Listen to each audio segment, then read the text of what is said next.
Okay, so last time we had class, I went through a lot of examples, which means I burned through a lot of examples. I have to catch up on the PowerPoint stuff. So a few more little concepts to give you on the map view, just to fill in the information for you. There is such a thing called a map view, and that's used with Google Maps. These are based on the older API. However, the newer APIs are similar. We can do the same things. So we have Google Maps that supports the zooming, supports the satellite mode as we saw before, supports the overlays, the map drawing, markers on the map. So these is referred to as an overlay. So we have the map, and if you want to put something on top of the map, it's called an overlay. So you add the overlay to the map. The overlay on the map is going to be, in this particular example here, we have lines that are going between destinations. This might be, a bunch of restaurants or something that we could put on here. But you could put on a custom pin as well, which is what this is looking at. So first things first, you ask Google to use it. Once you ask Google to use it, you have essentially obtained the key, proof of authorship. So I'll give you a map key. The map key is actually in exchange for the application signing key. So anything published in the Android market has to have a signing key, and so the proof of authorship, it means it came from you, which is why we're doing this map key. And a separate debug key is used for automatically set up by Eclipse if you're using the debug mode. So you can't use a debug key for the publishing into the market. You have to actually have a higher level API key. And we'll use this for now. Also requires a Google account, as you may have noticed already. So some of this is a review. We've already looked at this morning. So getting the map key, I'm not going to go through this again because we've seen this already. But the process has changed slightly. We're now using the Google accounts. This hasn't changed a bit. However, the process of using the key is identical. So in terms of the map view, updating the application manifest, we need to do that. And using, as an example, the target build for a Google API for the Emulator. Very old slide set, but it actually still works with the older API key. If you have a newer key, like the one obtained now, and I believe they're phasing out the older key as of April something, which means they're probably gone already.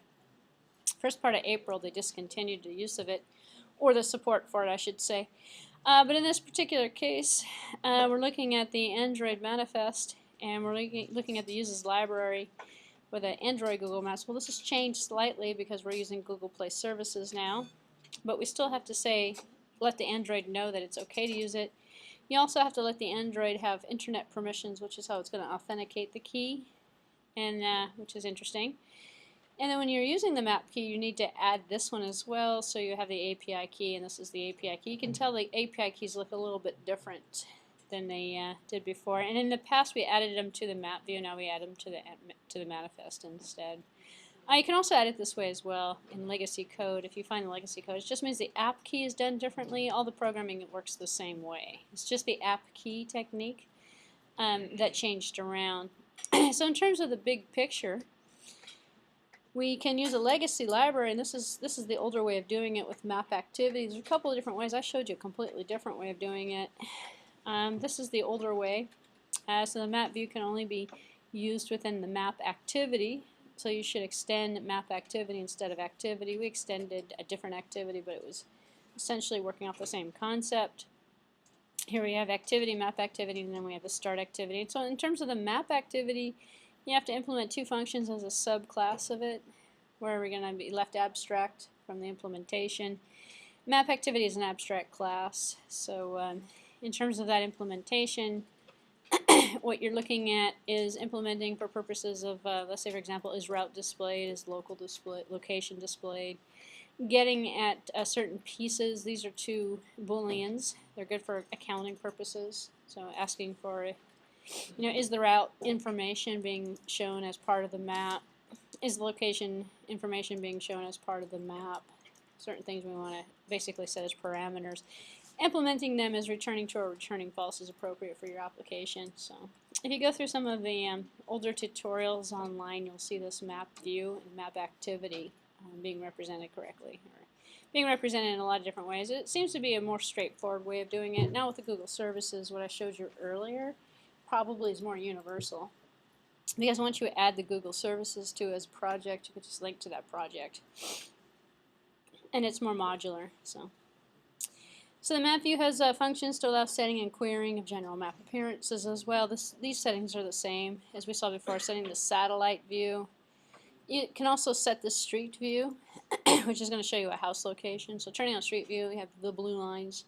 It's depreciated, doesn't appear to work in a lot of the later APIs. So set traffic view, turning on and off traffic estimate lines. So it's all internet related. So the best source of information now with the new API version 2 is to go online and actually see what new methods and new new parameters that you can set for it are going to be. So, but the concepts are going to be the same. So the rest of this particular, this is lecture 8 by the way, gets into the concept of creating the activity, extending map view, setting traffic, setting some certain options for it to automatically generate a map kind of appearance.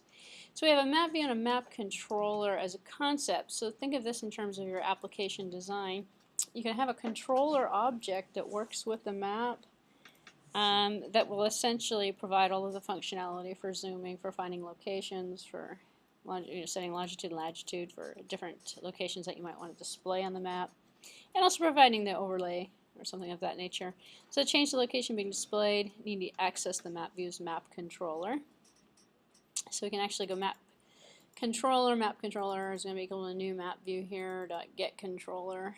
So from a model view controller perspective, we have the model, which is the data, the controller, which is going to be the map view controller, and then we have the map view as the display, which is where this is coming from. So it's a different way of doing it that provides you with more of a model view controller abstraction for dealing with maps. So it kind of gives you a little bit more control, and yet it also clarifies the abstraction, so it makes it easier to program. Don't necessarily have to do it this way. As we saw earlier, we didn't put a controller in there at all. We just put something out on the screen. So depends on how you want to design it. A lot of legacy code is done this way because this is the old API that was being used for it. So in an attempt and for to say something positive about the Google services, they try to make it easier.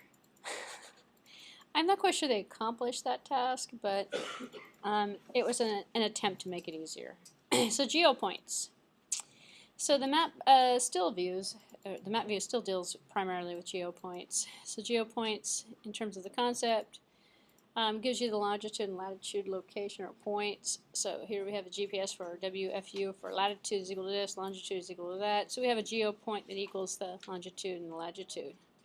Which is why when I was putting in the longitude and latitude, my geo point was not using the correct decimal precision actually for it. So you notice this is just different decimal precision that's being represented here. You can do this multiplication integer conversion on the fly. There's tons of examples out there. In terms of the longitude and latitude, what is meant by that? Well, it's the location. So longitude is the angular distance north or south of the equator. Longitude is the angular distance east or west of the prime meridian, excuse me. So you just take the whole world, you cut it into 4 squares, and you say, where in the world on this grid are we? So then you get the longitude and the latitude. So that's just a basic concept. And that's going to give you your geo point. Your geo point is going to give you where you are. So in terms of the map controller, with the controller itself, you can move to particular points, zoom in, zoom out. You can actually set the zoom perspective to certain points. So you can create these geo points, place them on the map, and then zoom in at a certain level, and then change the zoom. And then you can actually change the, so we have an automatically controller. If you saw the map view actually show up, you have a plus and a minus.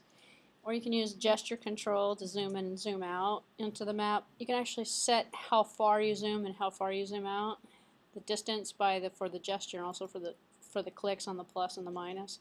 That's also programmable that you can set. So you can also set the center. You can animate to the center, zoom in, zoom out. So 1 is the widest view, 21 is nearest view. So on a scale from 1 to 21. So it's just a way of pretty much fixing the view. So in this particular case, you could actually, the code in here is all mapped out for you as a project. You can actually cut and paste this and stick it in. I'm not going to do it, but you can cut and paste and stick it into a MapView project and actually kind of see this interface come together if you'd like to. but again, use the Google services, Google Play services, to do that, and not the old-fashioned map key.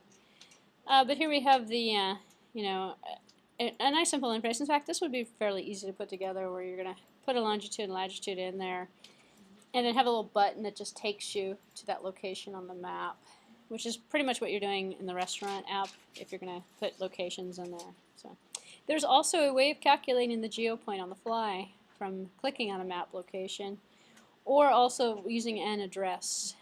And I'll let you venture out into those APIs, but you're using another object to essentially say, here's the address, give me the location. So it'll go probably out and use internet services to generate that. So yeah. I've actually tried this MapView also. Yes. So it runs, but the map doesn't come. Just the grid comes. So it says like the API key V2 will not work with this map1 V1. Yeah, that's what I was afraid of. So you have to use the layout that I gave you before, but instead of MapView, substitute it in with the regular. They still call it a MapView, but it's different. You use the technique I gave you this morning to show the view, and just read right to that as the map, as the object map. Yeah, that's what I figured. I thought maybe that the MapView component itself is depreciated. So it still works on my system, but I have an old map key, which is why. But they're phasing out the old map key. So if you have an old map key, you probably could get it to work still. But you're gonna want to upgrade it to what we did this morning. It's going to be a little bit more functional for you. So why they got rid of the MapView? Well, it's not part of Google anymore. It used to be part of Android Google libraries. Now it's called, Google Play Services or something, which is kind of interesting. So instead of linking to it, well, there was a good reason for it actually. Instead of linking to it and importing those libraries and using the map tool widget or component on the phone, now on the services themselves that are installed on the phone is including all of the APIs for that. So you're linking to those services, which is why you have to have those services installed on the target device, which is why you can't run it in a emulator that doesn't have the Google services, Play services installed. So, which causes yet another headache. However, it makes it run faster. And the old days it actually ran slower because it had to go and use a library that wasn't installed on the phone, that was on the internet. So if you take the internet component out of it, then leave it on the phone. But another interesting question is, why require the API key? I know, when it works with web views. So yeah. Well, why require an API key for it? It's like, it just doesn't make any sense to me. Maybe there's probably somebody over at Google who can answer that question for me, but probably someone will respond to the video. Yeah, I know I have the answer to this question, but iPhone doesn't require any of this stuff, so I don't know. But they're done a little bit differently. They're not using Google Maps. So, well, you can actually, but it's right through a web view. So same thing you can do here. So anyway, in concept, the geo point is still being used. It converts a string to integer microdegrees. So sources of longitude and latitude are converted here. So to convert the microdegrees, convert the string to a double, to a double, or double to double. Well, long story short, you can use the API method calls to make the geo points for you. Or you can set them yourselves, or figure out how to do it manually. You're just moving the decimal point around. So if you come up here and compare the actual longitude and latitude with the geo point conversion, it's pretty much the same thing without the decimal points. So I thought it was up here earlier. Oh, okay, I passed it. Oh well, it doesn't really matter, but it's probably on this. Oh well. Geocoder translation back and forth between longitude and latitude pairs, and then the addresses themselves. So you can go forward decoding or reverse decoding, or geocoding, I should say. Find the longitude and latitude from the given address, or find the address of a given longitude and latitude pair. So you can click on a map and go, hey, I like that. Maybe we're going to zoom in or find a point, and then reverse backwards to an address. So it does go forward and backwards. And the work is actually done at Google. So it's a request to the network to do it. Also, bugs exist in emulators, such as the Google coding doesn't work in the emulator. It does work on devices, but Google geocoding, well, the same way as the GMS doesn't work. Obviously, there's no anything for location. You can't get, you can actually hard set longitude and latitude through the DDMS, and actually if you go into any Android project and click on the DDMS, I forgot to show you that actually, you can tweak the emulator to think it has a location. If you can get the map to show on the emulator, which I'm not going to attempt to do because I don't think it's going to load up correctly, you can go into the DDMS, I'm going to show you this in a few minutes here, and set the longitude and latitude for the emulator. And it'll pretend like it's at a particular point. And well, I didn't actually have anything loaded here, but let's see. Let's see if I can just bring up the DDMS here.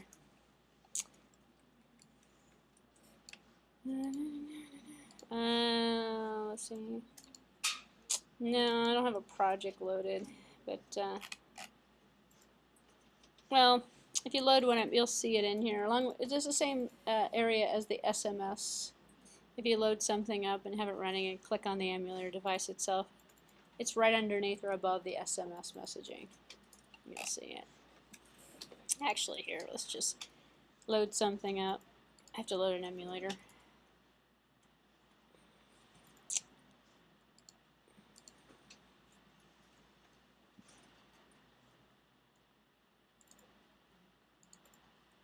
Oops, we don't need this anymore.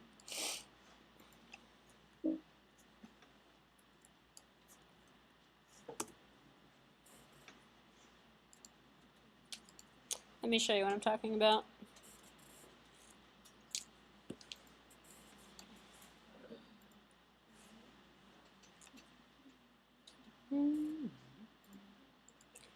What am I going to need to load? Let's see what I'd like to load. I don't have any mapping projects in here anymore.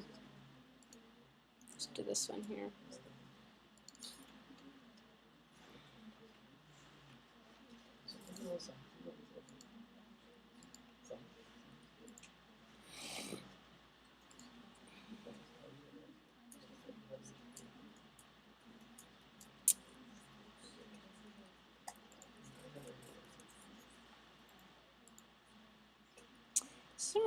It's running like a snail on crutches.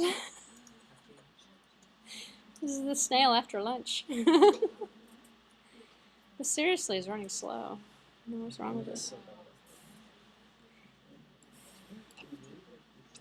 She quit complaining. At least it's still working.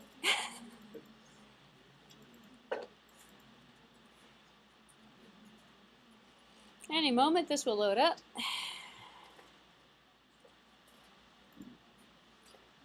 Not quite sure what the excuse is now on my computer, why it's running so slowly. Although I did accidentally, you know what I did is I loaded the emulators from the built-in Android SDK.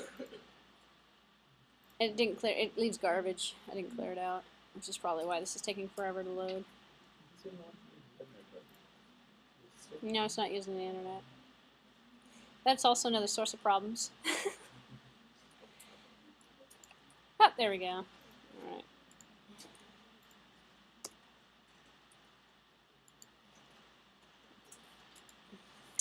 So if you load up a project, let's just load this one up here. I closed up the mapping program that I had opened up earlier. But I know this one runs because I just ran it a few minutes ago. This is the multi-threading application. It doesn't really matter what the application is.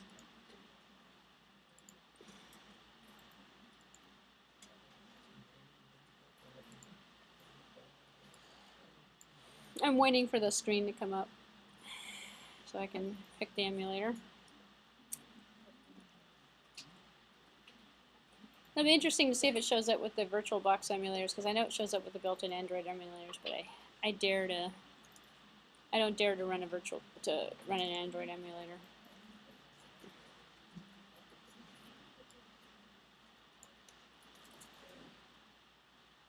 Well, I'm waiting for my little screen to pop up so I can select the emulator from it.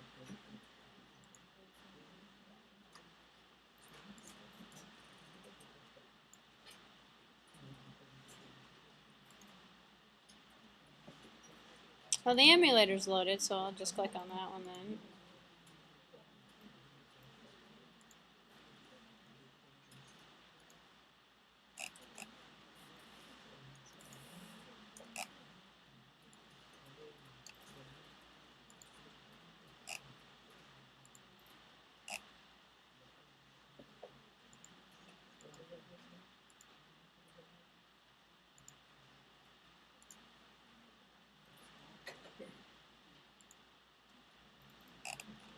Mhm.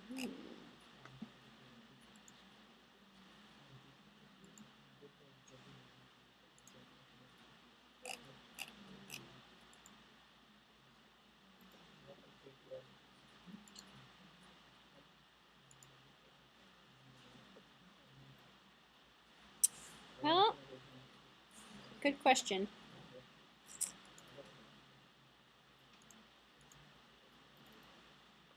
Somebody refresh my memory on this. Where is the SMS stuff? It used to be up here.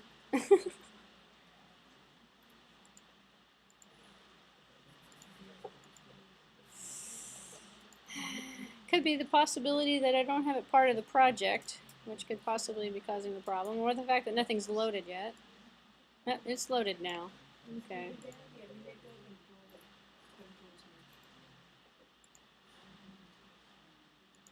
It's in the DDMS. Yes. Where do you see that option? File Explorer. Push a file onto the device. Mine is missing. Where do you see it? You have it on yours? On your screen? It's not on my screen, is it? That's what I'm saying. It's not on my screen. It is. I have the device selected. This device here?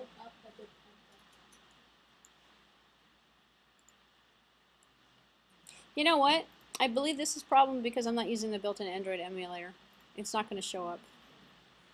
Okay, well, if you have the built-in Android emulator, you should be able to see, remember last time we looked at the SMS messaging? It's right underneath it, but I don't have access to that window because I'm not loading an Android emulator, I'm loading a VirtualBox emulator.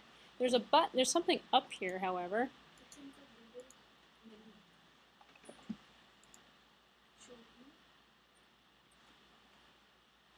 Devices, we have it. Which one is it?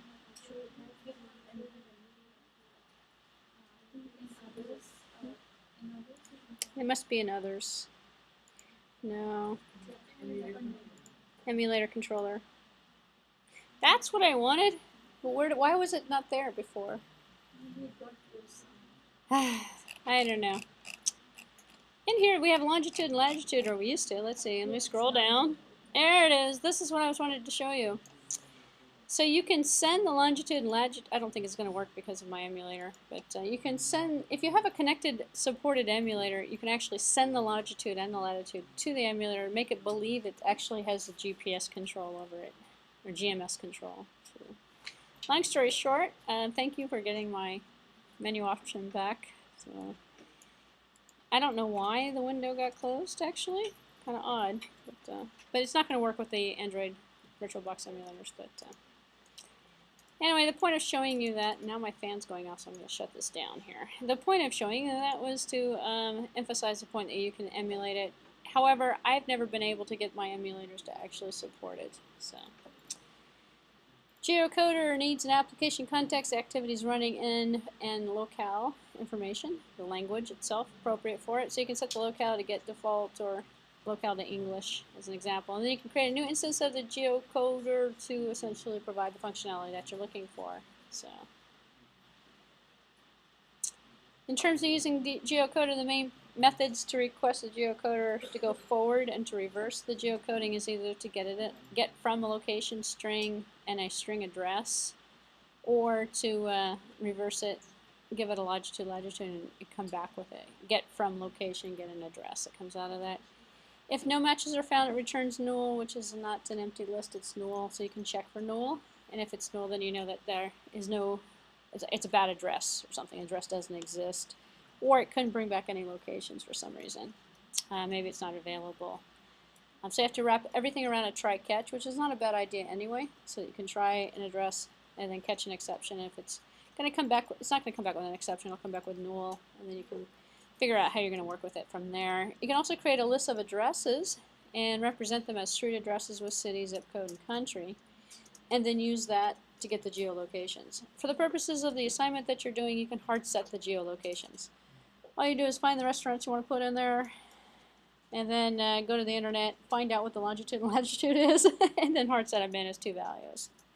Or if you're adventurous, you can use the geolocation to actually translate it for you. If you're going to do that, you're not going to need probably the full address. You can probably just use the city as an example. It depends on what level of detail you're going to show in your map in terms of how you're going to make that happen. If we put it inside of a try-catch block, and we went through exception handling, I believe, didn't we? Or was that the Java class? I believe we covered exception handling in the Java class using a try-catch.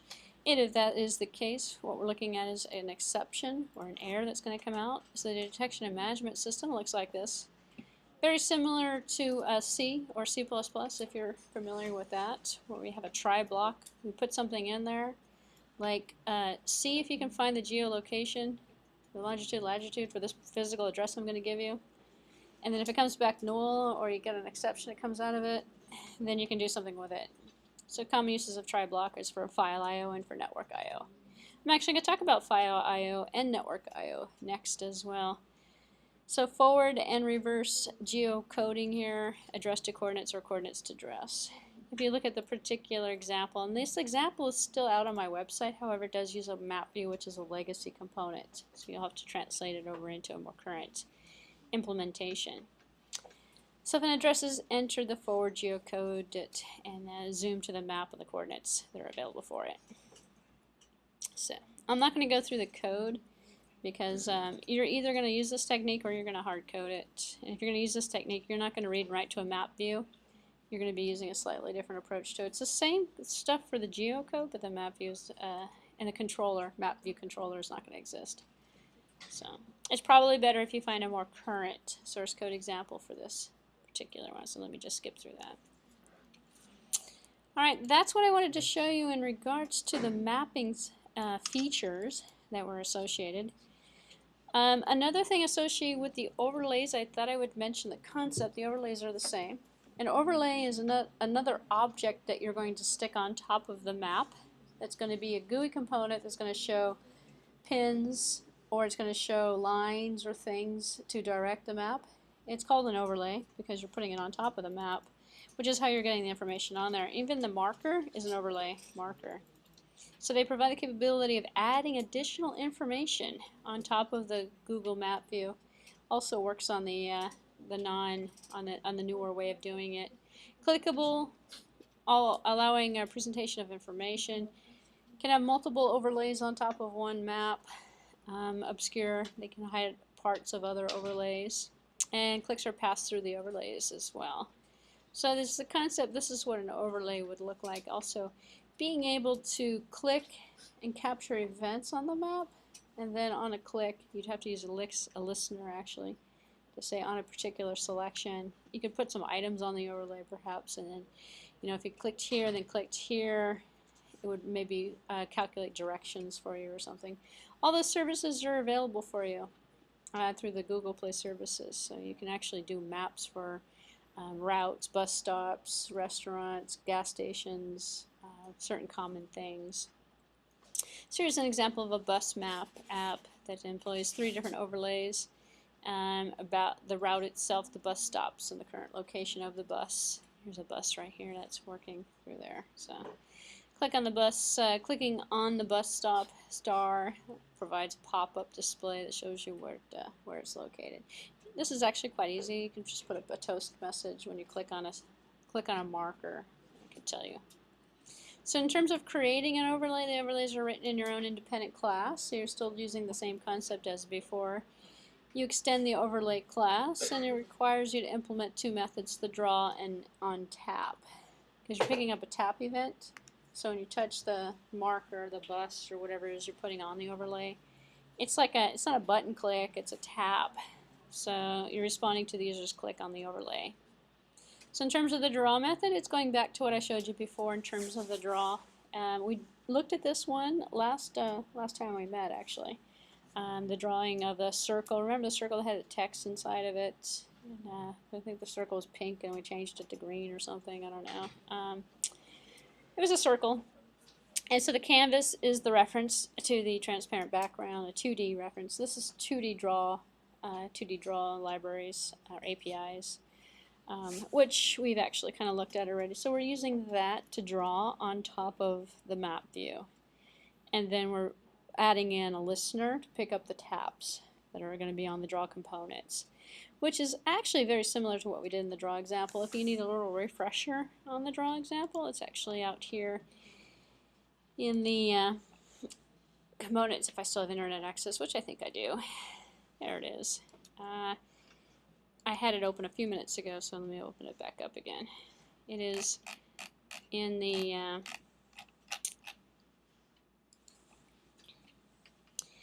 one that's out here called drawing. So this is what I'm referring to here, drawing lecture 1, tutorial 1, 2, and then the example. I'll show you how to draw a circle with some text on it. So it's very similar to using the draw methods in applets, if you're familiar with that. So. Alright, so shadow is whether or not their shadowing is on and off is also another concept that you can put on. So the method is called twice for every overlay.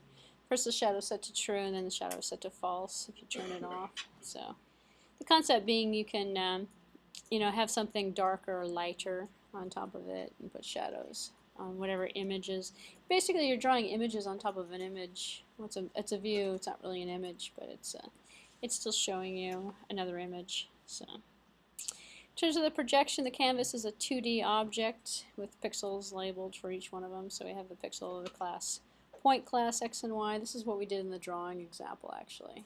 We drew something, I can't remember what it was, but most map information comes from the form of the Geo Points. So we're still looking at points. So we can take a point with a Geo Point and connect it with another point and draw a line between it. And then we can use the API to actually draw the line over the map itself and the map route, which makes it kind of interesting in terms of drawing things between points. So the projection class allows you to convert between these two items actually, because the Geo Point is equivalent to it, but it's just the representation of a point on a map versus a point on an XYZ axis. So always request the projection from the map before doing the projection itself. So you have to create the projection on the map itself. This is going to be slightly different because we don't have the MapView object. We have a slightly different way of doing it, so you'll have to look up the syntax for it. So I'm not going to go through the example project that goes along with this because it's outdated. So you can easily see that there's two primary methods that are going to be called, one from the Geo Point to pixels and then Geo Point from Geo Point to pixels.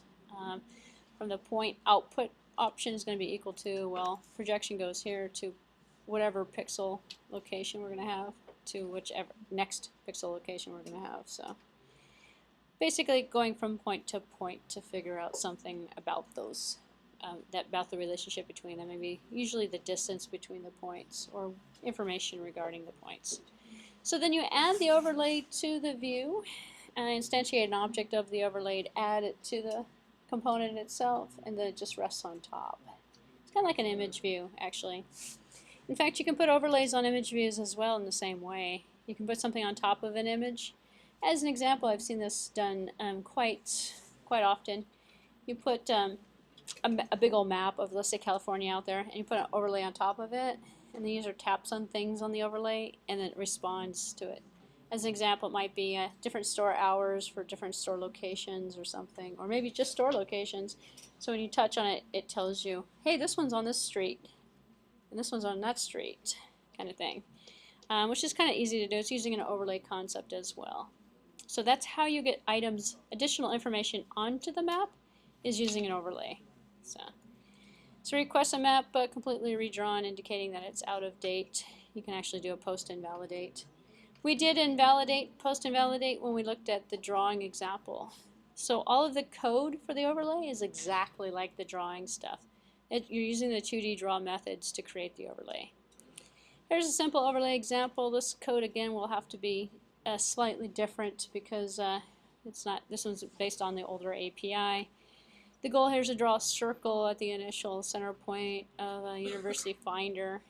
So you can put circles in here. You can put anything. This is basically drawn on top. Here's a circle over here. Actually, it's a little red dot. Most people would actually just take a pin and put it on the map, actually, because that's a common interface for it. So I'm not going to go through this example again because this is based on an older API. However, you could actually set the zoom to go to the coordinates itself. In fact, that's one of the things you'll probably want to do on your map that you're writing yourself, is that set a longitude, latitude point, and then set the zoom in relationship to that, so it goes and shows you that, rather than just showing you the world from a high-level perspective. So then we have the untap method that is captured. So an overlay, I'll just wait till those guys get done talking. He's still talking.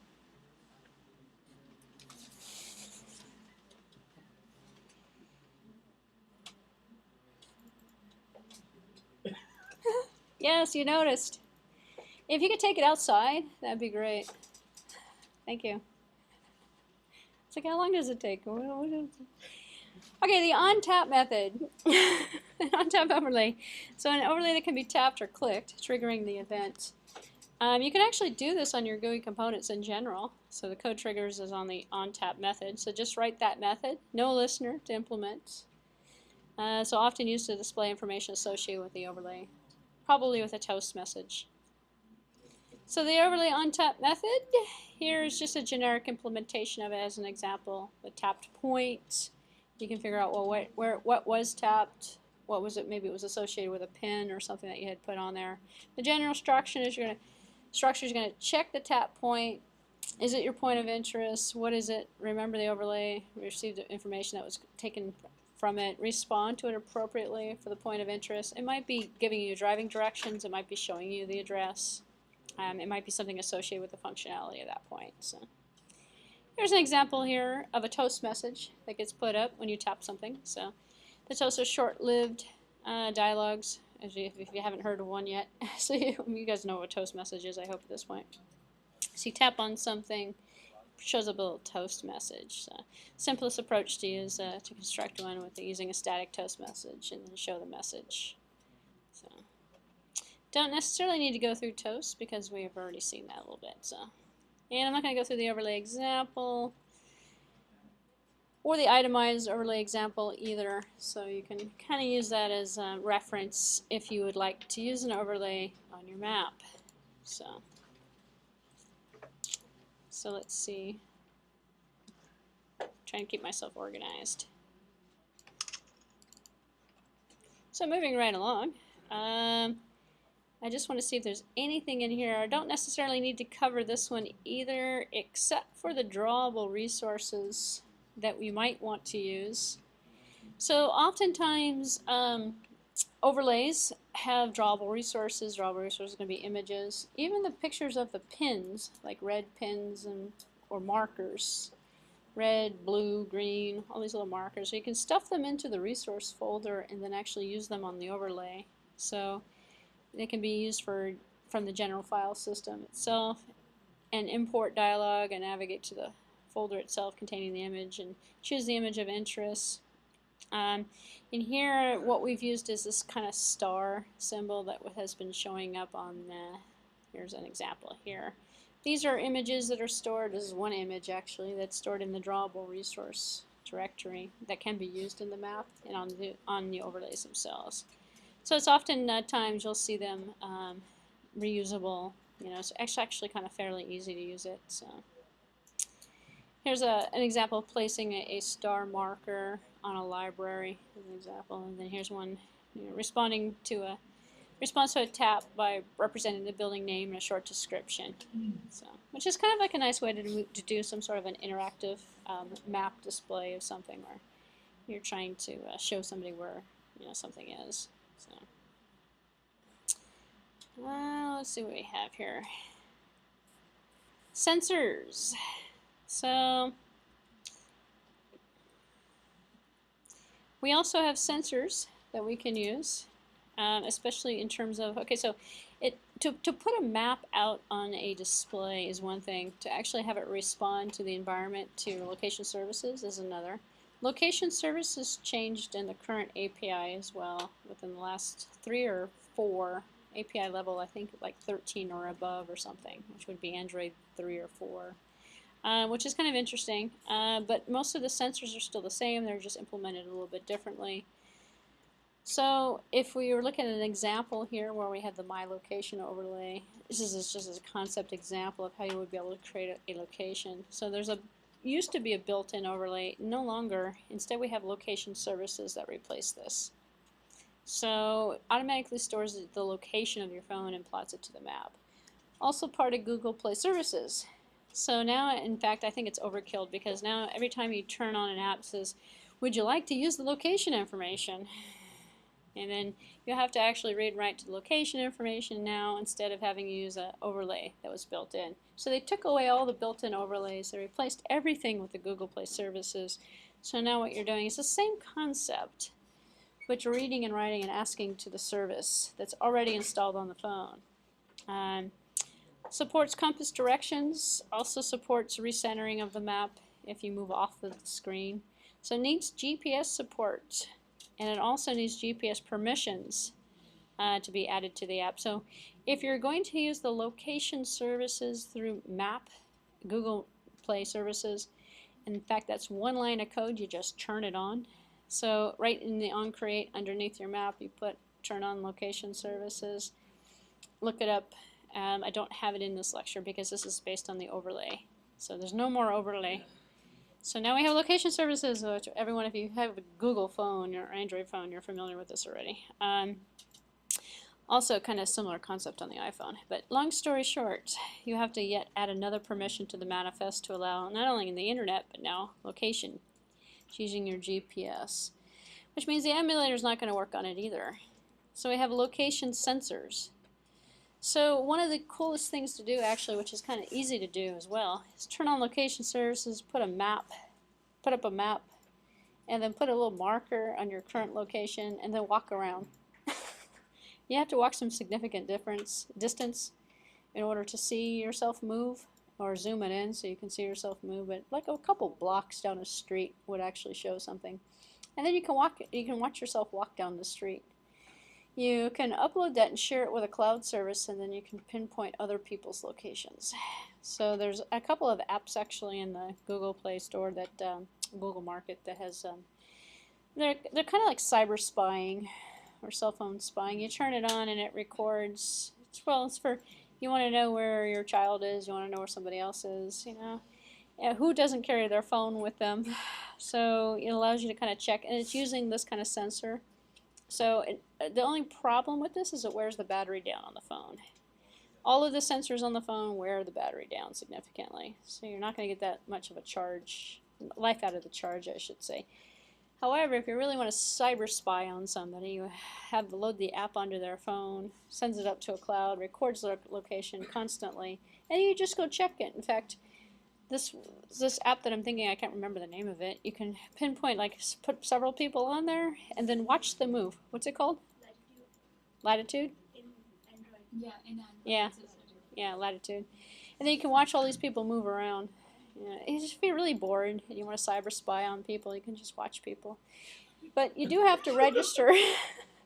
You do have to register the location and the phone, so the person actually has to give permission. And you have to have this running on the phone so that the person can, you know, basically have their stuff tracked. And it does wear down, does significantly wear down the battery while this is running. So some pros and cons to location cyber spying or whatever you call it. So location sensors are used for that. Modern smartphones allow the capability of providing the information about the location on the device. Multiple ways to obtain the information. We have the course information from the cellular service. Not so popular. Now everyone's using the GPS satellite system. Because you just turn on the location map services and voila, you know where the person is. So to provide one integrated interface to the systems, Android uses what's called a manager provider design. So we have your application, you have the location manager. This is still the same framework. Although the libraries have changed, the APIs have changed, the same framework exists. Then we have location provider 1, location provider 2, location provider 3. What are these guys? These are GPS or cellular or networked. Actually, you can put on location providers still for the internet and not run it through GPS. You can use the internet location. Slower. The GPS where's your battery down though? So a lot of people like to turn on the internet stuff instead. I don't know, I'm one that tried that out one time.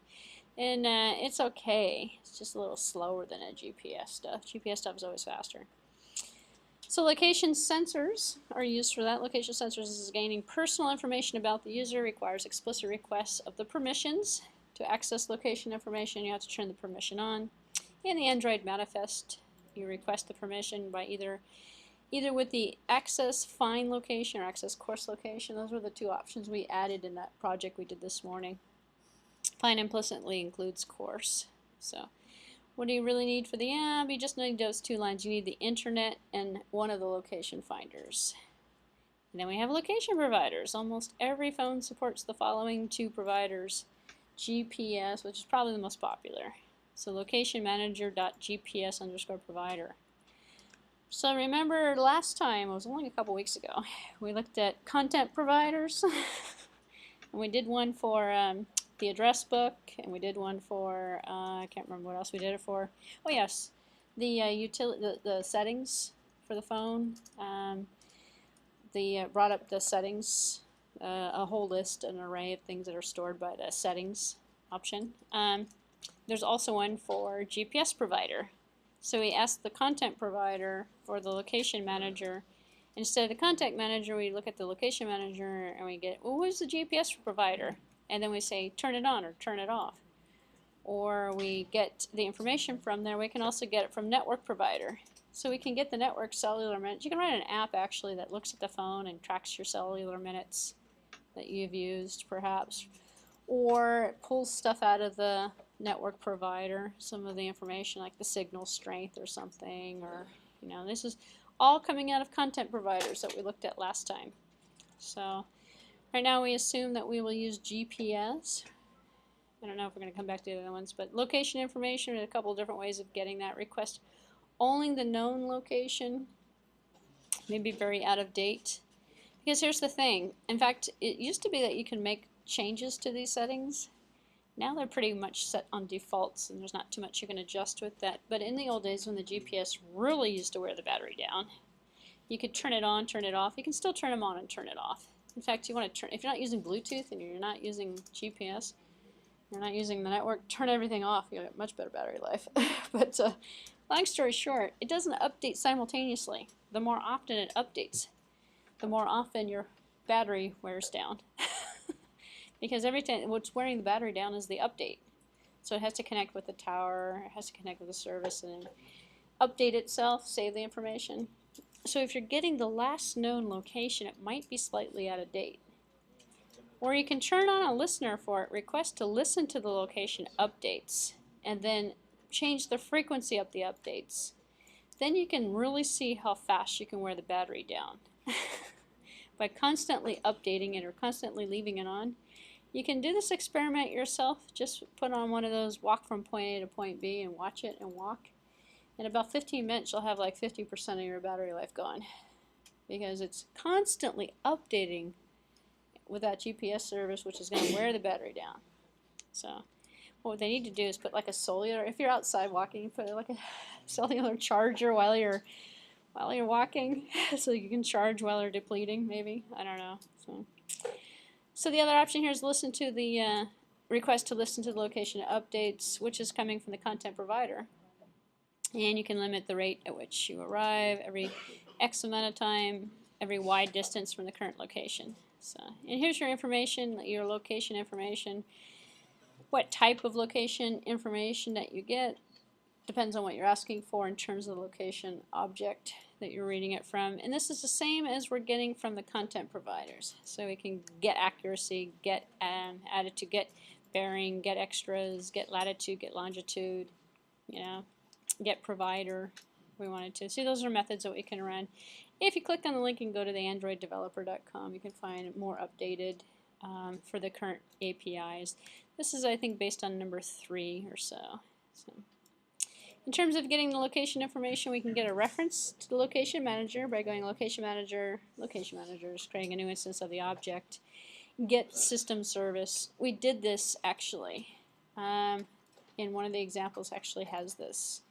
I believe it's the second or one of the examples. I know we did the content providers last time, so it's in one of those. This is the one that showed you the whole list of settings and what was turned on and off. So you can get the last node update the same way. So here's some other examples here, asking directly for the GPS, the location from the GPS service. So here's some example code for the last known location to get, well, where were you last? Kind of thing. What would that be? A couple minutes ago, or depending upon the frequency. Obviously, if the service isn't turned on, it's going to be empty. So when you turn it on, that's not going to work. You can set the location in the emulator. Here we go. This is what I wanted to do earlier, but I couldn't find the option for it. Open up the DDMS perspective. This is actually an older picture, but it is still in the emulator control. And just open up the emulator and you can see it. Test your app. Emulator doesn't support actual GPS or cell network access. So you have to fake it by putting in the longitude and latitude. And as I mentioned before, I believe it's only going to work with the Android emulators and not with the VirtualBox emulators because there's no connectivity there. In fact, the SMS doesn't work, and the telephone simulation doesn't work with the VirtualBox emulators as well. So listening for location updates, your activity needs to implement a location listener interface, very similar to the action listener. It's location listener. So when you change locations, it can do something for you. So 4 functions to complete. On location change, on provider disabled, on provider enabled, on status change, which are going to be the states. So it's like the on-click listener. So on a click, on a touch, on a move, on a touchdown, on a pickup kind of thing. So handles location source being turned on and off temporarily. You cannot turn it. Yes, you can. You can actually turn it on through the methods as well. So. In terms of listening for the location updates, the status of the receivers and the on status change. So it could be a location provider out of service, temporarily unavailable, or maybe it is available. So you don't want to be, your app can't be updating if, for example, you're in a no-cell zone or something, or if you have the service turned off or something. So part of the art of creating this type of app is to figure out all the problems that could exist, all the state changes, and then figure out how you're going to design your app essentially to be the most user-friendly, and to remind the person that, hey, you need to turn this on, turn that off. But you see the same kind of functionality being used with Bluetooth and internet activity and stuff like that. So if you have an app that's going to use a service, you're going to check to see if the service is turned on first, and then provide an option for the user to turn it on if they need to. Because what you don't want to do is have the user close your app. Well, my app doesn't work, and then they close it. And then they forget about running your app. So you want to keep them in the app. So it needs to register the activity. All you need to do is register the listener for the location events. So, and then listening for the location and update example here for the onCreate, in the onCreate method where you just add in the location management and then get system services and then request location updates. So for the GPS provider, and then how long do we want to request them, and how often do we want to get the updates? So then you're going to implement the location listener function. So on provider disabled. So location service source is unavailable, or on provider enabled. Location services are available. Kind of different status messages. So location update costs, if you want consistent updates, you have 0 time and 0 distance set to request the local updates function.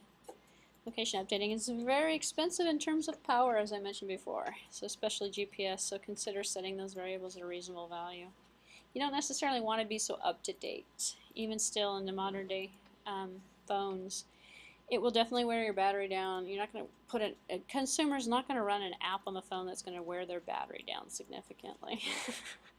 Especially once, it happens to a couple people, and then you're going to get the bad publicity on it. And people are like, oh, don't install that app. It's going to wear your battery down. So, you can also choose location provider source based on the cost and the capability criteria.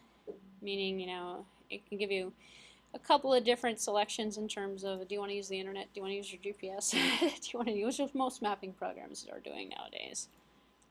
And do you want me to just guess where you're at? So, there's no guessing feature. Okay, so I'm going to skip the My Location overlay because it doesn't exist anymore. So there's just a couple of examples at the end here of my location. So now we're just requesting location services for the most part. All right. Are we good, or do we need a break? Break? Break, because we're going to transition now into data. So file I/O, network I/O, and data systems. So we'll take a short 5 or 10 minute breather. Okay, because I know we just came back from lunch.